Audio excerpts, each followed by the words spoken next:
I figure I might as well get a shot of this puppy before I go ahead and climb it. I'm standing right now in the soccer field, right off the main highway. There's a little soccer stadium in here, but the road to the mountain is right over there, right over those tracks. And you basically make your own way. There's several trails up there, and there's one that has some lights on it. But I'm just gonna go ahead and feel my way around, and hopefully I'll be there in maybe about 20 minutes or so.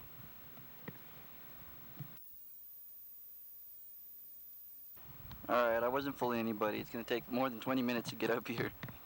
But I thought I'd let y'all get in on the view I've got so far. You can see the town back there. There's that soccer stadium I passed right by and came up alongside over here.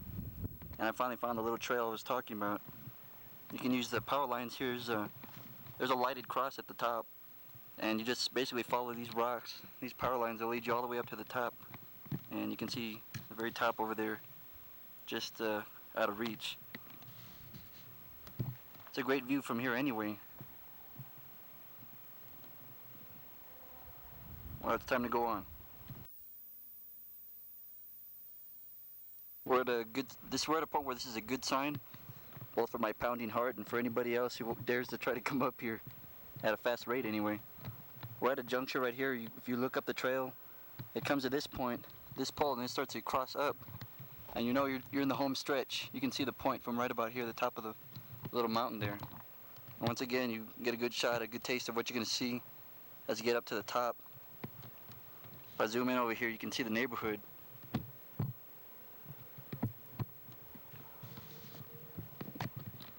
So without wasting any more time, let me get up to the top. Well, we're finally here, made it to the top. I said 20 minutes, well, sue me if you want, because my watch was 1:16 when I got just past the tracks down over there. And when I finally got up to the top, it was 1:40, about 24 minutes roughly. That's alright. And as I promised before, one spectacular view. Sleepy little town of Francisco Madero.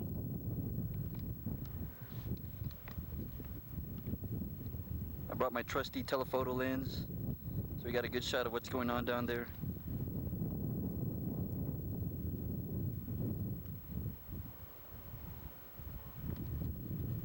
One of the local schools there.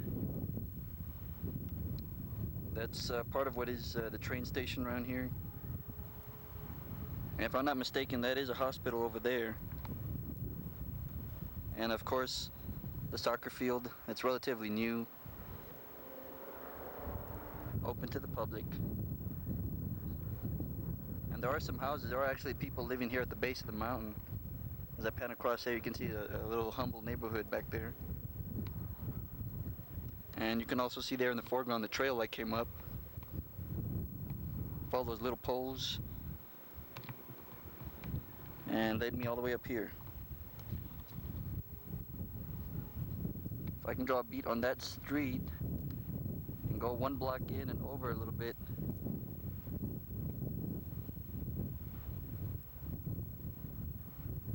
I can maybe find the house. If I'm not mistaken,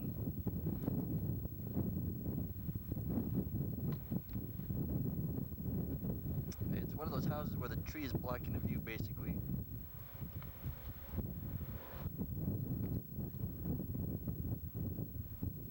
Should be right about there.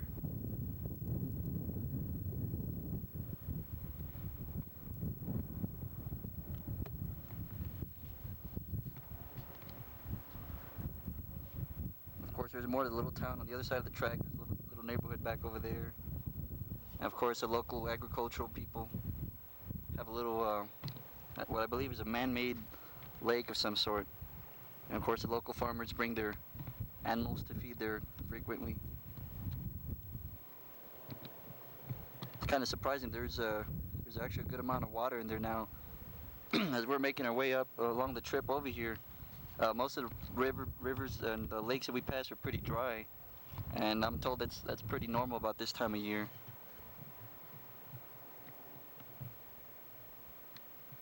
And there's another lake of some sort back over there, a little drinking hole. That's the road leading back out. The road we came in, the road we'll take back out once we're ready to leave. way out over there. And of course, panning across, get a real nice view of real pretty mountains around here.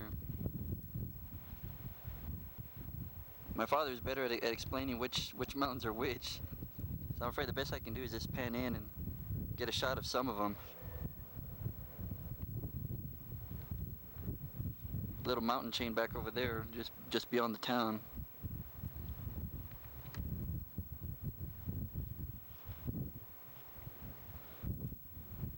And believe it or not, back over there on the foot of the mountains, you can probably see that little road going out over there.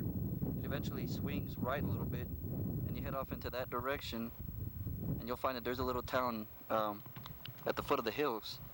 It's tucked in underneath back over there, but it's called Zaragoza. And my family has apparently knows people still living back there, and several good friends of my father. And just in that general direction over here should be a property that my father is renting out, passed to him from my grandfather.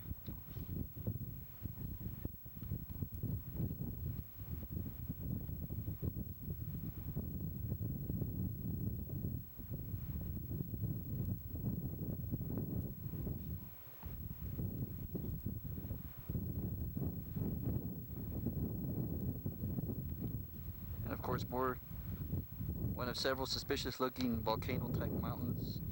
There's another little town at the base of that hill over there, just where you see that road crossing one end of it. There's a mountain, the twin mountain just like it over there.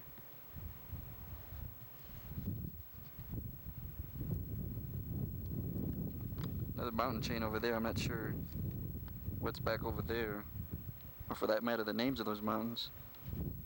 A lot of farmland around here, definitely.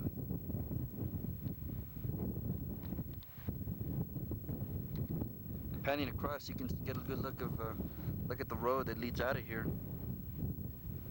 It's a road that takes you to the city Durango, which is the capital of the state of Durango, where we're in. It heads out in that general direction, and it passes by some property owned by my cousins and one of my aunts. And that mountain is called Cerro Cazuelas. That's on their property. And there's a lot of little legends associated with that mountain as far as related to the tracks, because there's some train tracks that run right alongside, right on the general side where the highway's going. And supposedly there were, back in the olden days, the train would pass by through there with carrying money and just people with money, and robbers would wait for the train to pass on the other side of this mountain, or on either side. They'd block the tracks and force the train to stop, and they'd try to make off with whatever they could. And supposedly some of the treasures that they got, some of the riches they stole, are hidden around there, that mountain, and stuff like that. And out back in between that mountain and the chain of mountains over there, the road turns to the left a little bit and heads off basically in that general direction. That's where the city of Durango's at, somewhere over there. Of course, nothing but spectacular mountains around here. It's pretty nice. And as you might be able to tell from the sound, there's a lot of wind up here too. It's a little cool today. It must be like in the 50s or so, but of course with the wind blowing, it makes it seem a little more chilly than it really is. Down at the base of down on ground level anyway. Down over here is the local town cemetery. My grandparents are buried back there, one of those plots.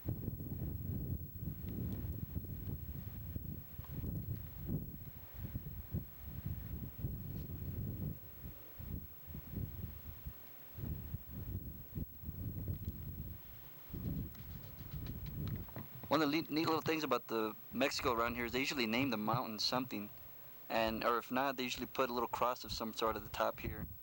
And it's not uncommon that there are like little festivities going around here. As I turn this way, you notice that there's like a little ground level, a little level plain here. And I suspect sometimes every once in a while there's like a little dance or something here. There's a little light here that comes up from the poles. So this mountain does have a little bit of electrical power, and And technically, there are lights on the poles on the trail on the way up here. And in theory, anyway, you could come up and climb at night and follow the lights up here. But there's all sorts of little animals out here, and it's probably not advisable. Little features of the mountain is it's got all sorts of those little what you would call geodes, the little rocks that you crack open. It's got the little crystal looks in it. And actually, if you look on these big rocks, that what that is quartz, and it's all over these critters like somebody splattered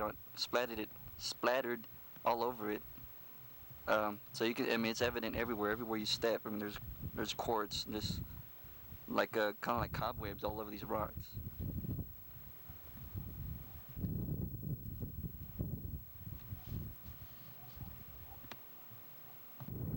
I'd be willing to speculate that we're high up, but we're not uh, as high as tall as some of these other mountains here. This is a relatively small mountain compared to the ones around here, as you might be able to tell. But I would venture to say that we're probably about maybe between 300 and 400 feet up, which is still a little shorter than the Tower of the Americas back in San Antonio. But once you're standing up here and looking around, it's still impressive anyway to be this high up and able to see what you can see around here.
I neglected to mention there's a charming little baby mountain behind the town, and it's even got its own little cave, as you might be able to tell right there in the center of the screen.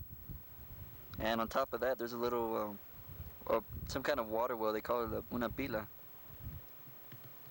And as you can tell on that one too, there's a little cross at the end of its little chain there, and that's a relatively easy little molehill to climb. It's got a nice little view too. I mean, any view from a height over about 30 feet is pretty good. And on that street right after the mountain, right around there, one of my cousins lives. One of those houses right around there. Of course, he just lives a hop, skip, and a jump from where we do.